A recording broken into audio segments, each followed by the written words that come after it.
오늘은 이 창세기 43장 25절에서 34절의 말씀을 통해서 제자리를 찾아서라는 제목으로 하나님의 은혜를 나누도록 하겠습니다. 1988년에 있었던 서울 올림픽, 그 가운데 굴렁쇠 소년을 혹시 기억하십니까? 저는 그때 85년생이기 때문에 4살이어가지고요 기억은 나지는 않지만 좀 성장한 이후에 그때 영상을 보았던 기억이 있습니다. 사진을 보시면 이제 왼쪽이 굴렁쇠 소년의 모습이고, 오른쪽은 최근에 현대의 그 초등학생들이 굴렁쇠를 돌리는 그런 게임의 모습입니다. 아마 굴렁쇠를 다들 한 번쯤은 왕년에 다 굴려 보셨을 텐데요.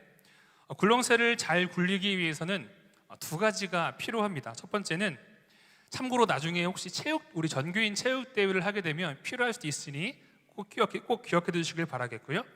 굴렁쇠를 굴릴 때 중요한 것은 방향과 그리고 위치입니다. 굴렁쇠를 잘 굴리기 위해서 굴렁쇠의 그 채를 굴렁쇠의 그 바퀴와 일직선이 되도록 같은 방향을 두고 굴리는 것이 첫 번째 중요한 비법입니다. 그리고 두 번째는, 굴렁쇠를 잘 굴리기 위해서는 이 굴렁쇠의 채와 굴렁쇠가 아주 가까이 붙어 있어야 굴렁쇠가 한쪽으로 치우치지 않고 잘 굴러가게 됩니다. 이 두 가지가 만약에 잘 지켜지지 않으면 굴렁쇠는 그 운전자의 의도와는 상관없이 반드시 정해진 그 코스에서 이탈을 하게 됩니다. 말씀을 준비할 때 이 굴렁쇠를 떠올릴 때 우리의 인생의 모습, 우리의 신앙의 모습과 매우 흡사한 부분이 있음을 보게 됩니다. 우리 인생의 길을 굴렁쇠가 지나가는 하나의 코스로 두고 볼 때, 코스로 지나가는 굴렁쇠는 우리의 모습을 의미를 합니다. 그리고 그 굴렁쇠를 굴러가게 하는 그 채는 하나님의 말씀, 하나님의 손길이 됩니다. 그리고 그 굴렁쇠를 지금 운전하는 존재는 누구겠습니까? 하나님이 말씀을 통하여서 굴렁쇠된 우리가 그 코스를 잘 걸어가도록 인도한다라는 것이지요. 이처럼 우리의 인생과 신앙의 여정 속에 하나님께서 우리를 부르시고 인도하시고자 하는 그 길이 있다라는 거죠. 우리가 머물며 따라가야 하는 길이 있다라는 거죠. 그러나 때로는 하나님의 인도하시는 길이 아니라 주님 말씀처럼 우리는 다 양 같아서 그릇 행하여 각기 제 길로 가고자 하는 존재가 우리들의 모습입니다. 그러나 사랑하는 우리 금호중학교의 성도 여러분, 오늘 이 창세기 43장에 나타난 이 요셉과 형들이 이루어지는 그 대화하는 모습을 통하여 하나님께서 저와 여러분의 길을 어떠한 길로 인도하시는지, 그리고 우리를 인도하시는 그 자리의 의미가 무엇인지 함께 살펴보기를 원합니다. 그러할 때 눈에 보이시지는 않는 하나님이시지만 말씀을 통하여 우리의 삶의 걸음을 아주 세미하게 인도하시는 그 하나님을 따라가는 우리의 삶의 자리, 신앙인의 자리, 부르심의 자리가 되기를 기억하며 그 자리로 나아가는 은혜가 있게 되기를 주님의 이름으로 축원합니다. 먼저 26절에서 28절까지의 말씀을 함께 읽어보도록 하겠습니다. 26절에서 28절까지의 말씀을 읽겠습니다. 시작. 요셉이 집으로 오매 그들이 집으로 들어가서 예물을 그에게 드리고 땅에 엎드려 절하니, 요셉이 그들의 안부를 물으며 이르되 너희 아버지 너희가 말하던 그 노인이 안녕하시냐? 아직도 생존해 계시느냐? 그들이 대답하되 주의 종 우리 아버지가 평안하고 지금까지 생존하였나이다 하고 머리 숙여 절하더라. 아멘. 오늘 이 말씀을 통해서 우리가 붙잡아야 하는 하나님의 메시지는, 우리 신앙의 여정 속에 나의 자리를 벗어나 하나님의 자리로 나아가야 한다라는 것입니다. 지금 이 본문의 상황을 보시면, 흘러가는 상황을 보면 형들은 그저 요셉인지도 모르죠. 애굽의 총리입니다. 그 총리의 권세 앞에 두려워하여 엎드려 절하는 것으로 보여집니다. 하지만 우리는 성경의 이 스토리를 알기 때문에 이 과정 속에 요셉의 꿈의 과정이 이루어지는 것을 우리는 알고 있지요. 방금 읽은 26절과 28절의 말씀을 보시면 26절에 땅에 엎드려 절하니, 형들이 요셉을 향하여 땅에 엎드려 절하니 라는 구절과 28절에 머리 숙여 절하더라 라는 이 모습은 마치 창세기 37장에 하나님께서 요셉에게 주신 그 꿈의 성취가 되고 있는 것을 우리는 보게 됩니다. 요셉은 이러한 과정 속에 하나님의 그 신실하심을 보았던 것입니다. 오늘 본문에 해당되지는 않지만 앞선 42장 9절의 말씀을 자막을 통해서 같이 함께 읽어보도록 하겠습니다. 시작. 요셉이 그들에게 대하여 꾼 꿈을 생각하고 그들에게 이르되 너희는 정탐꾼이라 이 나라의 틈을 엿보려고 왔느니라. 아멘. 그들에게 대하여 꾼 꿈을 요셉이 생각했다라고 이야기를 합니다. 곧 과거에 하나님께서 자신에게 주신 그 꿈을 요셉이 지금 자신 앞에 나와 형들이 절하는 모습을 통해서 요셉이 깨달았다라는 것이죠. 그때 내게 주셨던 꿈이 지금 이루어지고 있구나. 그러면서 오늘 본문에 등장한 이 43절에 나오는 모습도 지금 형들이 이 엎드려 절하는 모습을 통해 비록 꿈을 떠올렸다라는 기록은 없지만 이 42장 9절의 그 말씀의 근거를 통해 요셉은 이 시간을 통하여서 다시 한번 그 하나님의 꿈이 이루어지는 것을 재확인하는 시간을, 마음을 품었을 것입니다. 여러분, 그런데 요셉의 모습은 어떠합니까? 이 30절과 31절의 말씀도 이어서 함께 읽어보겠습니다. 시작. 요셉이 아우를 사랑하는 마음이 복받쳐 급히 울 곳을 찾아 안방으로 들어가서 울고 얼굴을 씻고 나와서 그 정을 억제하고 음식을 차리라 하매. 마치 우리는 이미 그 결과를 알기 때문에 비록 뒤에 가서 요셉이 마치 그 드라마의 하이라이트처럼 자신의 정체를 밝히는 그 결과를 우리는 알고 있습니다. 그러나 그것들을 모르고 이 부분을 보면 좀 마치 고구마를 먹은 듯한 답답한 느낌이 들 수도 있습니다. 왜냐하면 요셉은 지금 이 자신의 감정을 억누르고 있기 때문에 그렇죠. 그리고 이런 요셉의 감정은 자신의 혈육인 그 베냐민을 볼 때 더욱더 복받쳐 오르는 것을 방금 읽은 말씀을 통해서 보게 됩니다. 안방을 찾아 들어가서 울고 라는 말씀을 볼 때 얼마나 그 요셉이 지금 그 감정이 격앙되어지고 있는지를 보여줍니다. 그러나 여러분, 요셉은 이처럼 자신의 감정이 격앙됐음에도 불구하고 아버지가 살아있다라는 그 이야기를 들음으로 인하여서 감정이 격앙됐음에도 불구하고 요셉은 자신의 눈물을 숨깁니다. 그리고 자신의 그 감정을 삼킵니다. 그리고 여전히 아무 일도 일어나지 않았던 것처럼 형들에게 행동을 합니다. 여러분, 이러한 상황 속에서 만약 철없던 시절에, 어린 시절에 요셉이었다면 여러분 어떻게 했을까요? 아마 저였다면 그 상황을 두고 지금 당장 자신의 정체를 밝혔을 것 같습니다. 지금 당장 나의 정체를 밝히고 하나님이 내게 주신 꿈이 틀리지 않았다라는 것을 그 형들 앞에서 나의 의를 드러냈을 것 같습니다. 이보시오 형님들, 다 요셉이요. 하나님께서 내게 주신 꿈, 당신들은 나를 무시하고 그대로 이루어질 것을 믿지 않았지만 보십시오, 꿈대로 당신들은 나한테 엎드려 절을 했습니다. 그리고 베냐민을 향하여 베냐민아, 내가 너의 형이야 라고 자신의 마음과 생각을 이야기를 했을 것 같습니다.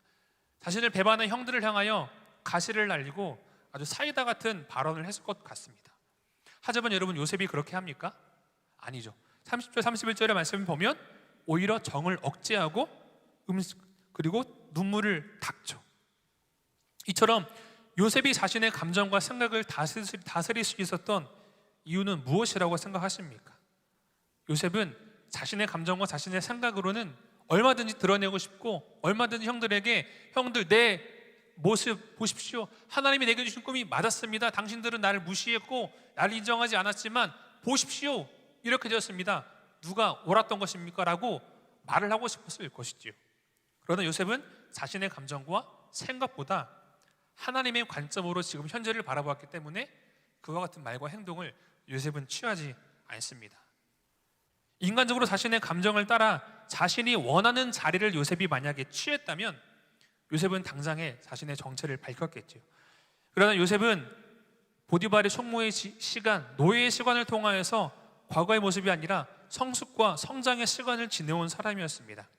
과거에 자신은 감정에 취해 꿈을 언급하며 자신을 드러냈던 모습이었지만 이제는 그런 모습이 아니라 하나님의 때를 기다릴 줄 아는 성숙한 사람으로 요셉은 성장했다라는 거죠.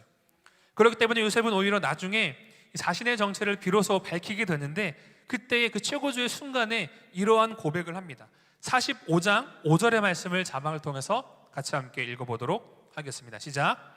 당신들이 나를 이곳에 팔았다고 해서 근심하지 마소서, 한탄하지 마소서. 하나님이 생명을 구원하시려고 나를 당신들보다 먼저 보내셨나이다. 자신의 생각과 감정을 따랐다면 분명히 이야기를 했겠죠. 그러나 요셉은 자신의 감정과 생각, 지금 자기가 말하고 싶은 것, 자기가 과거에 느꼈던 감정을 드러내며 다시 그들에게 생채기를 내고 싶은 마음들이 있었을지언정 요셉은 그러나 자신의 생각과 감정을 따르지 않고 그 시간들을 하나님의 관점으로 해석했다라는 것이죠. 자신의 자리에서 하나님의 자리로 요셉은 이동하고 있다는 겁니다. 하나님의 관점을 지금 현재 시간으로 바라볼 수 있는 이유는 무엇입니까? 요셉은 하나님께서 함께 하시는 형통의 사람이었기 때문에 그렇습니다. 창세기 말씀을 보시면 여호와께서 요셉과 함께 하심으로 여호와께서 그를 범사에 형통하게 하셨더라. 하나님이 함께한 형통의 사람이었기 때문에 지금 자신 앞에 펼쳐진 이 상황과 순간 속에서 자신의 생각과 감정을 드러내지 않고 그것들을 삼키며 하나님 마음을 품을 수 있었다라는 것이죠. 질주를 멈추고 동행이라는 책을 보면 이러한 이야기가 나옵니다. 그 높은 뜻 광성교회 담임 목사님이신 이장호 목사님이 쓰신 책인데요. 다년간의 신학교 교수 그 시절과 그리고 선교사로서의 삶을 통해서 깨닫게 된 이 신앙적 가르침을 이 책을 통해서 이야기를 합니다. 그 책의 내용을 보시면 삶의 자리에서 벗어나 신앙의 자리로 나아가는 길은 곧 하나님과 동행하는 것이다. 나의 생각과 나의 자리에서 벗어나 신앙의 자리로 나아가는 것, 하나님이 나에게 원하시는 것이 무엇인지 그 자리로 나의 삶의 자리, 나의 믿음의 자리를 옮기기 위해서는 무엇이 필요하다고요? 하나님과 동행하는 것이다. 요셉이 그러했죠. 자신의 감정과 생각을 따르지 않고 하나님과 동행했던 사람이기 때문에 자신의 그 삶의 현재의 자리에서 벗어나 신앙의 자리로 요셉은 걸어갔다라는 겁니다.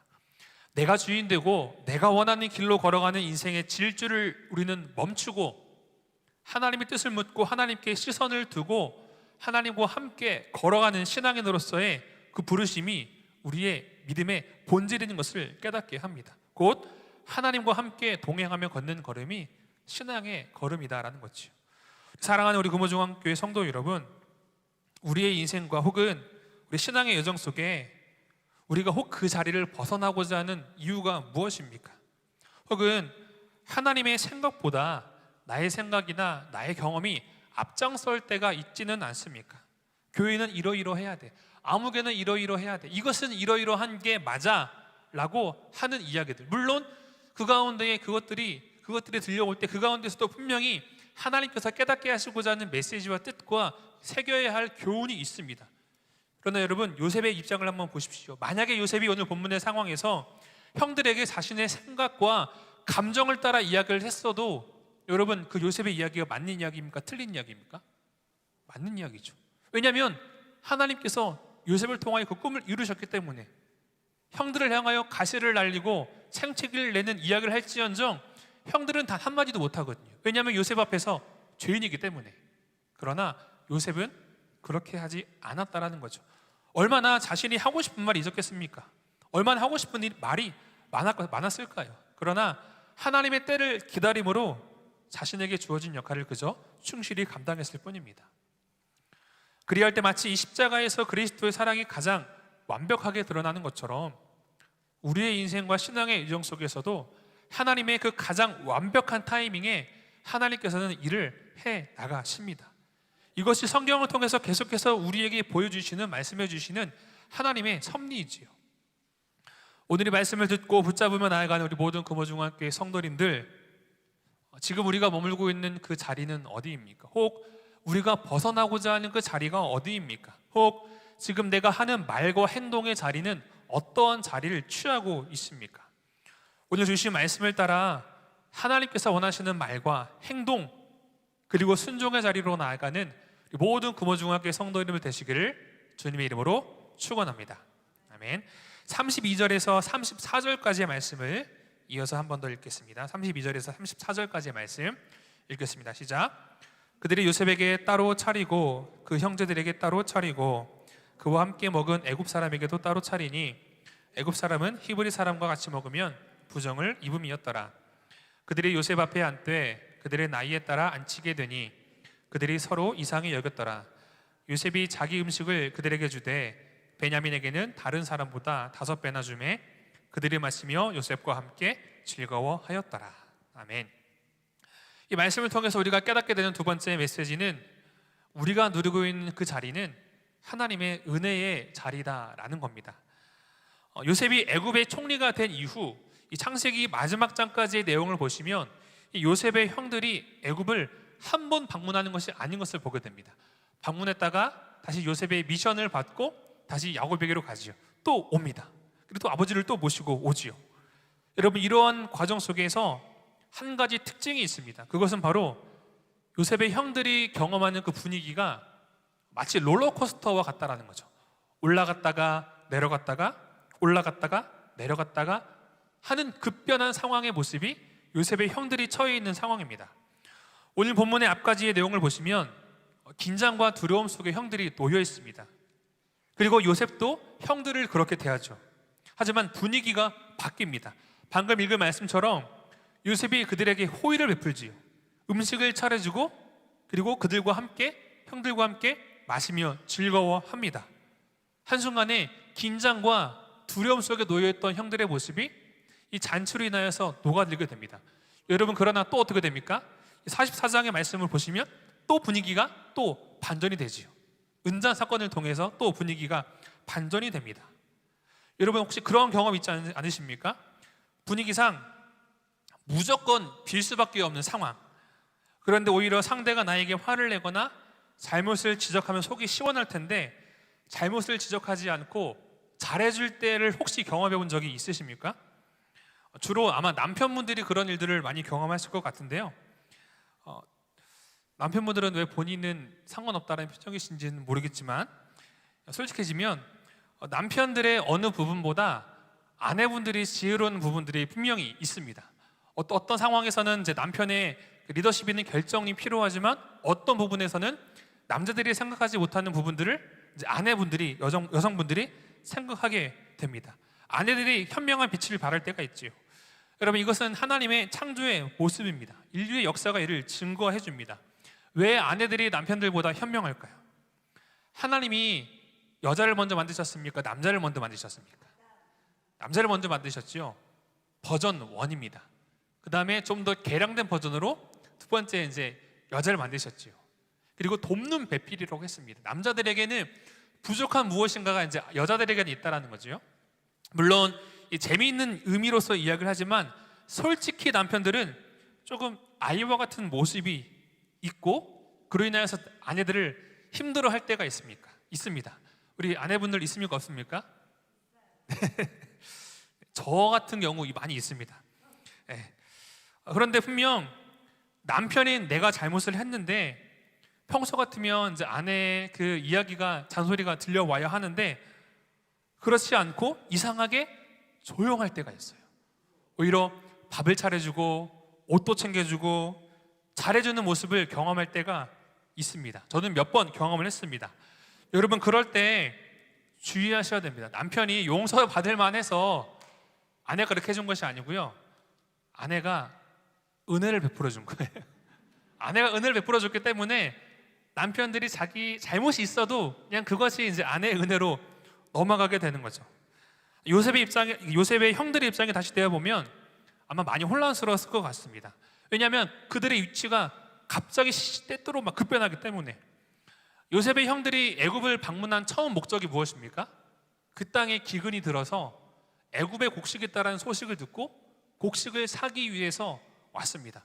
물건을 얻고자 하는 구매자 위치에 왔죠. 그러나 정작 애굽에 도착하자 그들의 위치가 어떻게 됩니까? 물론 요셉의 그 의도와 계략이지만 정탐꾼이라는 누명을 쓰게 됩니다. 그렇죠?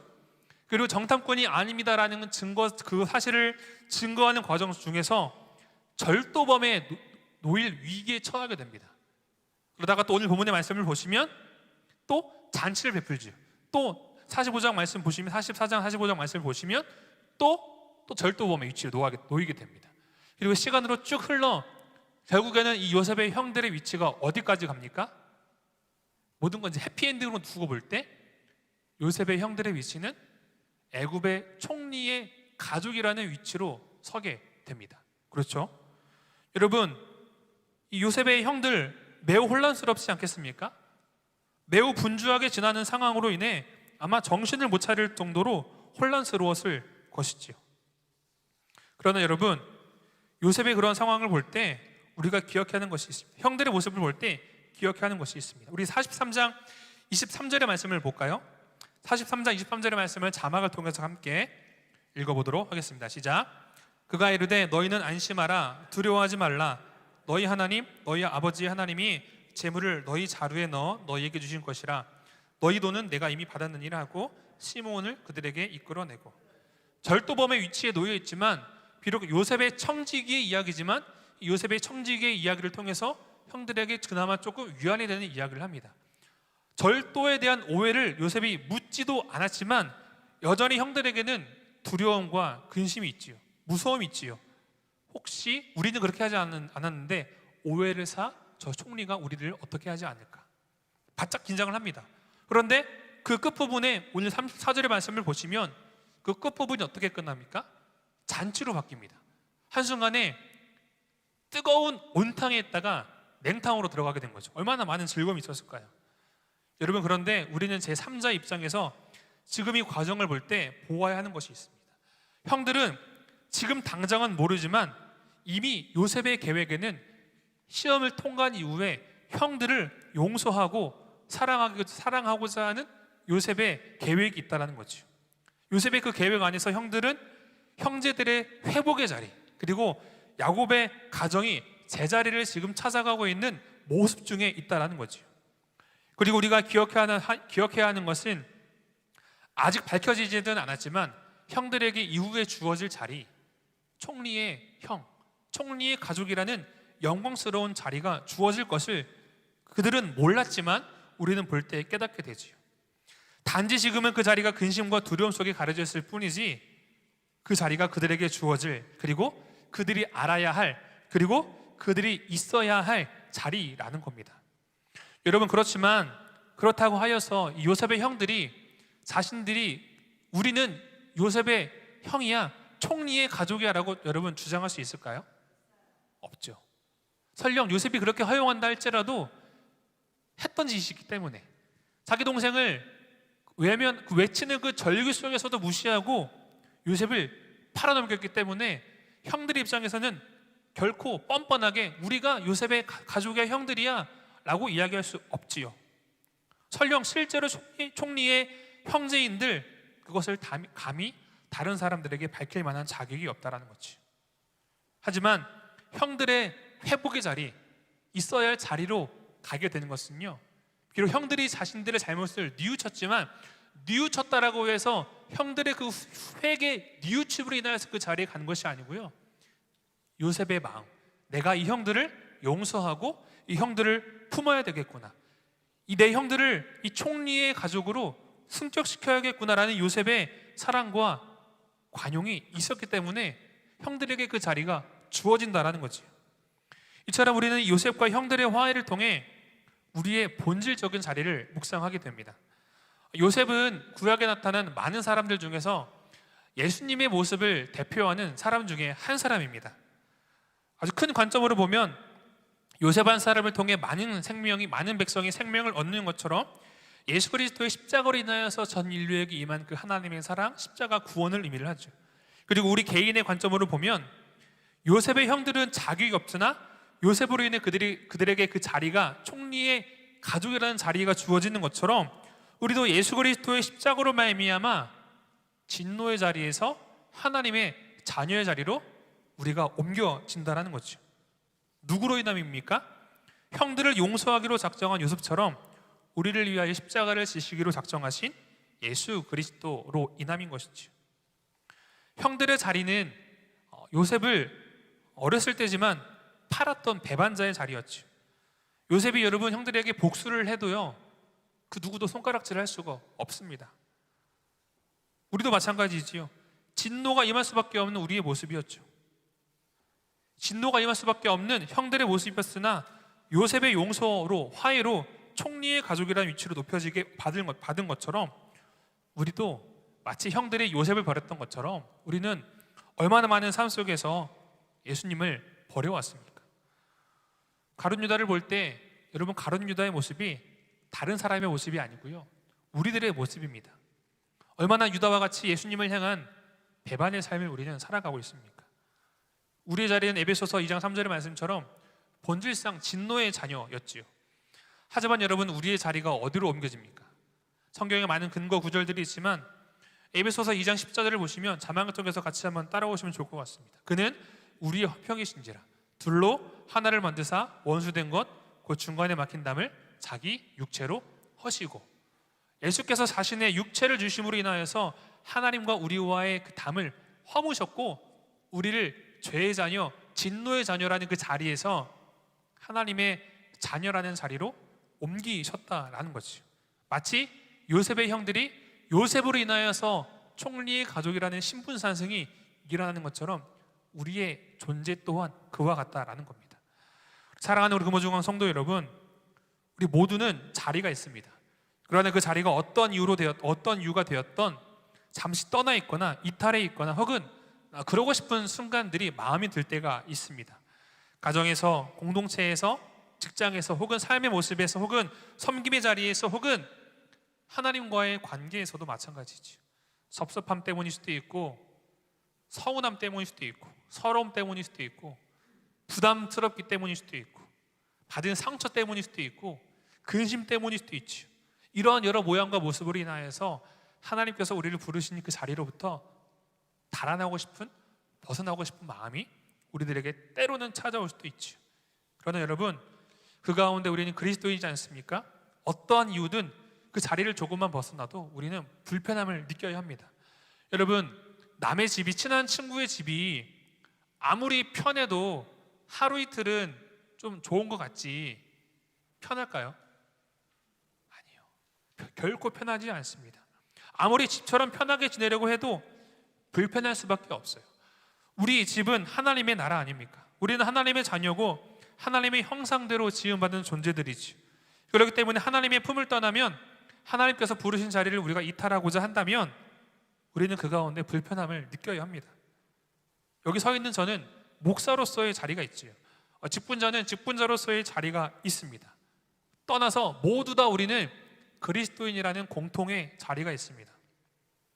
오늘의 말씀을 들음으로 나아갈 때 저와 여러분들의 삶을 향하여 성령께서 깨닫게 하시는 것이 있을 때 우리의 표다가 되신 예수 그리스도를 바라보고 벗어났던 그 자리로부터 돌이키고 이탈하려고 하는 나의 모습을 바라봄으로 오직 예수를 끝까지 바라봄으로 나아가 은혜의 자리를 회복하는 모든 하나님의 사람들이 되기를 주님의 이름으로 축원합니다.